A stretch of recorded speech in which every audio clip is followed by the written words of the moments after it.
You know that we're not giving out rewards for the woman that have her baby through a C-section procedure versus natural. There is no reward. Your job, Mrs. Morgan, is to get the baby here safe. Your goal, Miss Morgan, is to make sure that you deliver this baby by any means necessary. Welcome to the Woman Cave. Today I will share with you how I survived 52 hours of labor. The control freak loses control when God does things his way. The control freak, me. I thought I had everything planned out. This is how I want to go into labor. This is what I want to wear. I want to deliver my baby probably at this time. And everything is going to be how I said and what I manifested and put out into the atmosphere. And none of that happened. Because the truth about life is that things happen on God rotation. And what that doctor told me that day was true. There was no reward on how I have my baby. The biggest thing is getting her here. And her being safe and me being safe. And God did it. I want to welcome you to the Woman Cave. The Woman Cave is the space that I created that allows me to be me, show up as my authentic self, and just talk about certain things that people want to hear. I wanted somebody to tell me this. Why nobody told me? My mama tried to, but I really didn't listen. That labor, when delivering a baby, is labor. You're going to have to put in the work. But when you survive and tell the story to somebody else, you don't tell it out of a place of hurt and this is a negative thing that happened. You tell it like a woman that survived. You tell it to other women that are, in that they're in that season where they're about to give birth. That God has equipped and made your body to do exactly what it needs to do. And if in fact you can't do things or deliver things how you thought that you were going to do it, that's okay too. And to understand that God way is going to always prevail. Always. Always. Welcome to the Woman Cave. Today we will discuss how I survived 52 hours of labor. Yeah. Finally, we can talk about this. Because, it was a lot. But I made it. My baby made it. I'm healthy. She's healthy. And, God looked out for a real girl. Tune in. Let me lay a great time on you. Don't make me wait, no, don't you? Just say you will come to it. So, girl, how did I survive 52 hours of labor? I do not know. But I just wanted to share my story. First thing first, this video is not to discourage. This video is not to place my journey or place my birthing story on your story. I just want to share with you because I think that a lot of people don't talk about their birthing story. Some people do. Some people just show it. But I want to share my story and I remember it like it was yesterday. And I'm going to just start from the days leading up to labor, my experience during the timing, and just that fourth quarter, which is my fourth book coming out, where I want to just capture, how I survived 52 hours 52, 53 hours of labor. Welcome to the Woman Cave. So, yeah, I was due April 28th. This was my date that my doctor gave me. Hey, you will be, this is the timing, April 28th. Baby girl gonna be here. With my pregnancy, I wanted to keep everything kind of private. I wanted to enjoy the moment. I have a friend that she was like that during her pregnancy, and I just admired that about her. And so I'm like, you know what? I don't want everybody in my business. Listen, this is a time that's sacred. This is a time that's just close to me and my family, my immediate family. So, well, my family overall, but really my immediate family. And so really nervous. This was our first child. This is our first child. His first child, my first child. I didn't know what to expect. All of the videos that I watched was more so showing the woman in labor instead of more so like talking about step by step. And so that's another reason why I wanted to do this video, so that I can tell you kind of like step by step how it went. But I don't want it to be this a long video. So we didn't know what to expect, but yeah, let's just get right into it. April 28th was my due date. However, my partner went out of town. So my partner went out of town. And I told him do not go out of town. It was full work, but still, do not go out of town because I might go into labor. This was 2 weeks before my due date. He's like, nah, I gotta go out of town for work, whatever. And I'm just like, okay, whatever. My mom's here. Anything happen, I can just call, whatever. Get on your first night, bring your butt home. So here it is. I am about to leave work because, I work for the school board. So I'm leaving work. I'm going on a break. And this break, what break is this? This is spring break. And this was probably like the 15th. Yeah, the 15th. April 15th was the start of the break. That was that Friday. I believe it was the 15th. 14th, 15th. Y'all look at your calendar or whatever. Don't mind. It's probably the garbage man, but whatever. This was probably like the 14th or the 15th. I'm at work. And this Thursday, I went to work. Everything was fine. But this is going into Easter weekend. So Easter is, Good Friday is that Friday. So Friday morning, I wake up. And I am just so excited. Mind you, I've been asking people, what does labor feel like? Is it like a tattoo? I got piercing, so is it like a piercing? Is it like an accident? No, everybody's like, can't tell you. You got to just experience for yourself. What does that mean? Huh? Well, I got the word for it. It is like somebody, if you've never been electrocuted, you remember, okay, that garbage man is being very disrespectful, whatever. You remember when you were younger, we used to put the battery on our tongue and it's like a shock. That's how it is to me for like a minute or two. Nah. Getting electrocuted. That's the best way I can describe it. So I would ask people about this, but nobody could tell me how contractions would feel. By that time, of course, the nursery was done. Everything was done. My bags were packed. My baby shower had at least about 70 people there, 65 people there. So I had everything I needed. But this was Thursday. I leave work Thursday, come home. My partner's out of town. And I'm just like, okay, just stay positive. Make it through this weekend. Let him come back because I'm not really ready to go into labor.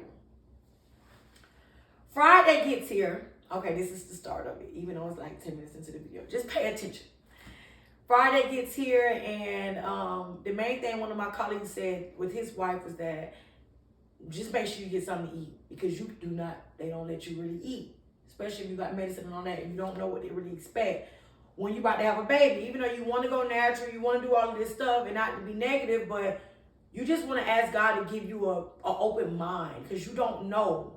You don't know. Every birth is different. Every child is different. Your body goes through different things, so you just don't know. So I had no pre-existing condition, so I was good in that area. All of my doctor visits were great. I did experience a miscarriage before this baby, but other than that, I kind of went over that phase already. And that's a video for another day, but everything was good. I didn't have gestational diet. I didn't have anything, so I was okay. I worked out.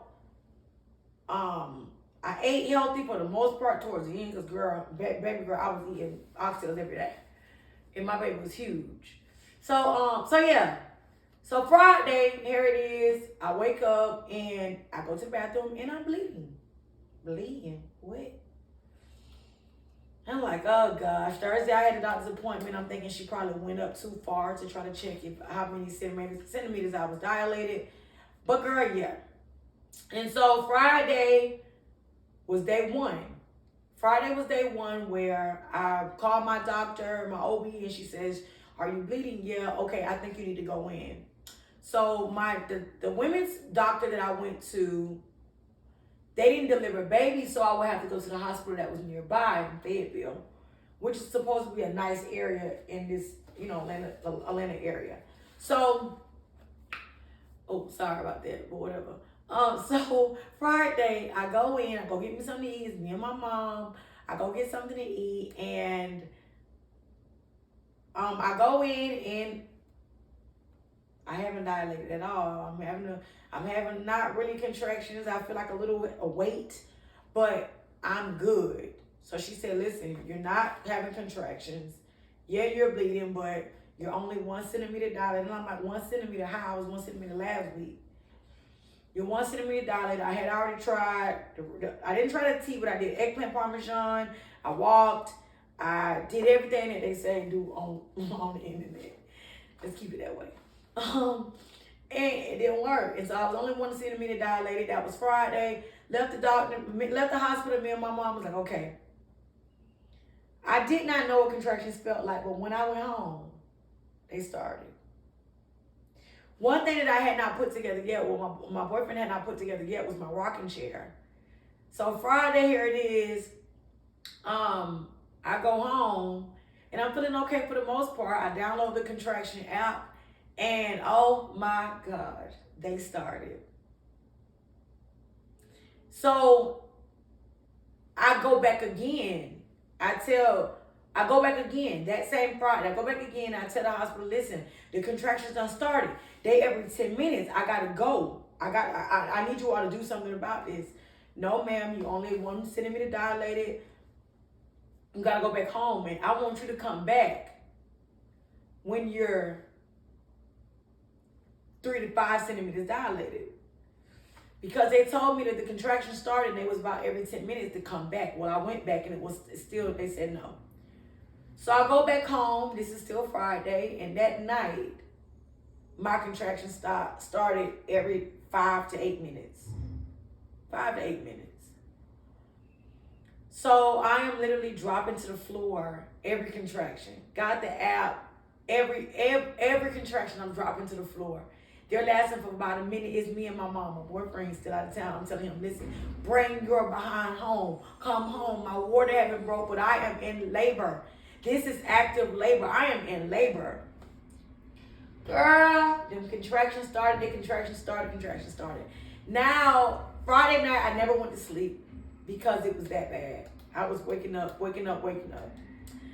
They slowed down a little bit. My cousin came over and put my rocking chair, shout out to my cousin JT, put my rocking chair together. And Saturday, I wake up and I'm okay. However, my contractions done started again. My contractions started going to every 3 minutes, every 2 to 3 minutes. I go to the hospital. I still haven't dilated. No water broke. I gotta go home. You talking about day 2, all day, dropping to my knees every 2 to 3 minutes, and I am in excruciating pain.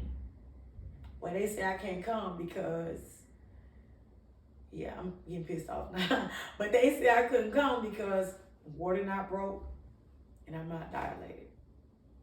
So the doctors say, hey, do you want us to give you a shot? We can give you a shot to help you with the pain. You take some Tylenol. And I'm like, no, I want to do this thing all natural. I don't want to do it. I'm good. Well, fast forward a little bit. We're going to Saturday night. I am still in labor every 2 to 3 minutes. I go to the doctor and they send me home again. And my mom has been in the healthcare field for about 30 years. I'm upset because she said she never seen this before. If a woman is in pain that bad because I'm dropping to the floor, I'm screaming. They will not take me. So at this point, of course, I would like to walk. I would like to do stuff that make my baby come down a little bit more and be dilated more, but I can't because I'm in that much pain. So, Saturday night, I talked to my dad. My boyfriend is on the way, but he got to change his flight. It's just a lot going on with him. He missed his flight. Then he got to change to another time. I am just pissed off at him. Like, I don't even want to talk to you no more. And so, I think I broke up with him probably like 15 to 20 times in that weekend. So my dad and I talked on the phone for hours. And he's like, Shinobi, have you been going through this for how long? And I'm like, Dad, like, for the last 2 days. But they won't take me because I'm not dilated. And because my water is, everything is still intact. It haven't broke yet. About 2, 3 o'clock in the morning, my mom is yelling out, is it time? Is it time? Is it time? Oh, I may get emotional in this video, but I might not. I don't know. So I'm like, no, it's not time yet. No water broke. They won't take me at the hospital, but we got to keep on fighting. I never realized how resilient I was. Never. I've done a lot of things. I've accomplished a lot of things. But I never realized how much fight I had in me. How much fight I had in me until I survived that weekend. So about 4 o'clock in the morning, me and my dad sat on the phone for probably about 2, 3 hours. And I got off the phone with him because he told me to call him a little bit later. Now I'm on the phone with my sister. And this is Sunday. But this is Easter. It's the 17th. And I'm like, Sheena, have you ever peed like back? She's like, no. So I'm getting up out the bed. As soon as I hit my towel in my room, in the master bedroom, my water break. And I go take a shower. I shave and I get all cleaned up. I plait my mom had already plaited my hair by then. And it's time. I go to the hospital. They get me, of course, IV'd all up. They get an IV right here in my hand. And my boyfriend is still not there yet. My doula arrived. So we're practicing some exercises. And by this time, I'm day 3. And I'm having contractions every 5 minutes. And but my baby, I'm still not dilating. At that time, I'm probably at like 2 centimeters. And this was Sunday morning. Well, they tell me that if your water break at 4 o'clock, which is the time it broke on April 18th, April 17th, because it's a Sunday. This is Easter. If your water break at 4 o'clock Sunday, by Monday 4 o'clock you gotta have that baby, or they gotta take you. So we go to the hospital. We're in the room. They got everything set up, and girl, it went from me on Pandora and on Facebook and telling selected people that I'm in labor. My family, of course, when I'm in labor. And I'm on Pandora playing her. I'm playing like all my little music where I can like vibe. So I got my diffuser going. It's a vibe to the scariest thing I've ever in my life experienced. And it changed that fast. My doula was amazing. She was supportive. She was there, but nobody could take the pain that I experienced away.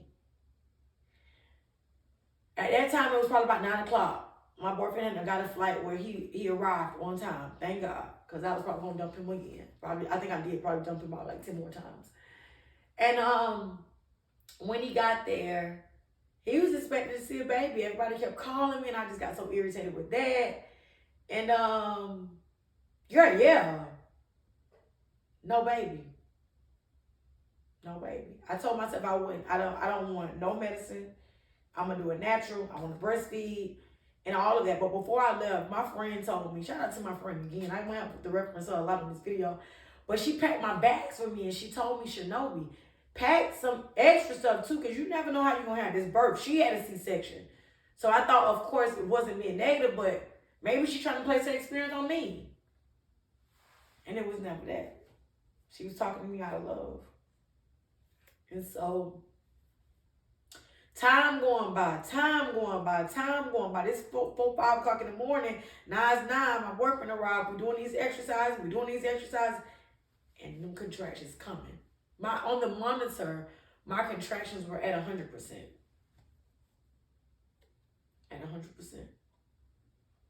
My stomach was like whopped. And she just wouldn't come. And so, my mom had a natural birth. So, of course, I didn't want to go another route. The only route I wanted to go was natural. And I didn't want to look like less of a woman because I couldn't push my baby out. And so I took the pain. 2 o'clock came, 3 o'clock came, 4 o'clock came, 5 o'clock came, 6 o'clock came, 7 p.m. came, no baby. And so the room go from this vibe to this is the scariest crap ever. And so I didn't want no more phone calls. I didn't want to talk to nobody else because am I less than because I can't push this baby out? I ran 15 miles before. I've pushed trucks, pushed cars, got periods. So, just talking to my mom. I was being so mean, y'all. At one point, my mom was like, all right now. Yeah, like, stop talking to me like that. But I was in so much pain. And I remember my doula saying, that song Cardi B is up and it's up. That was my thing. It's up, y'all. It's up. It's up. Come help me. It's up. It's up. The baby, the contraction is up. Come here. I need help. And me, my boyfriend, my mom, and that doula, we hugged each other. We rotated.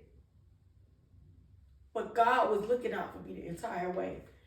Because I knew that I wasn't going to survive, dog. I knew it. Because it was that crazy. 8 o'clock comes and I say, you know what? Y'all gonna have to give me something else. So the doctor come in and she tell me, listen, we can give Pitocin. And what Pitocin do is it'll make the contractions harder, but the baby will come down. It'll help you dilate better. At that point in time, probably 8 o'clock, I was probably like 3 centimeters, 4 centimeters dilated. That's it. Water broke 4 o'clock in the morning. And I'm only like 4 centimeters dilated. Water can't be broke over 24 hours. And so 8 o'clock hit, the Pitocin come in. That's a fact that, of course, I feel a lot better, but it ain't helping me dilate. And my baby heart rate is going down. So I'm staring at the monitor. And I'm just like, what the heck? What the heck is going on? Am I going to survive this?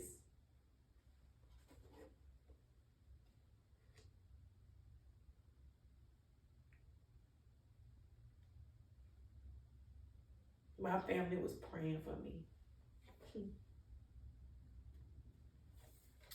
My mom's sisters and brothers called me so much. My aunts and uncles on my father's side called me so much. Is she okay? What the heck is going on?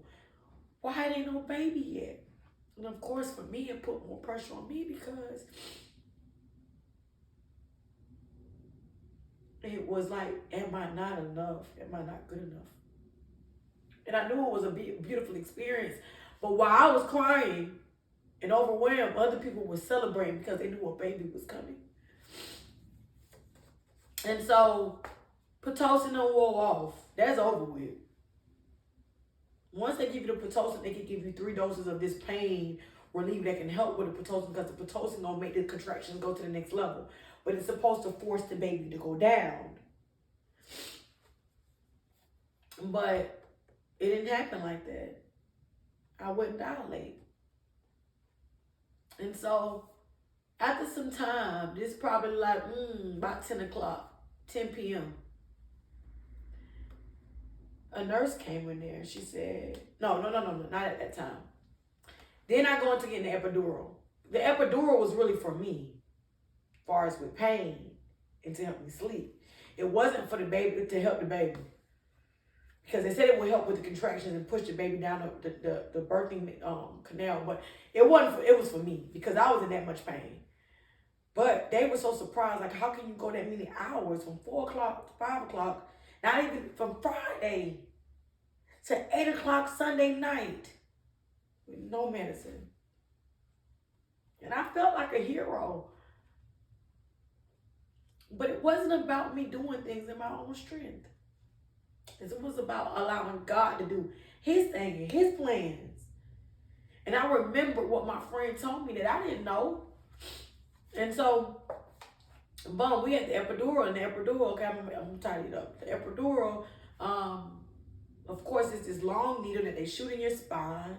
And the scary thing is that you can't move. And if you move, it can cause you being paralyzed. Huh?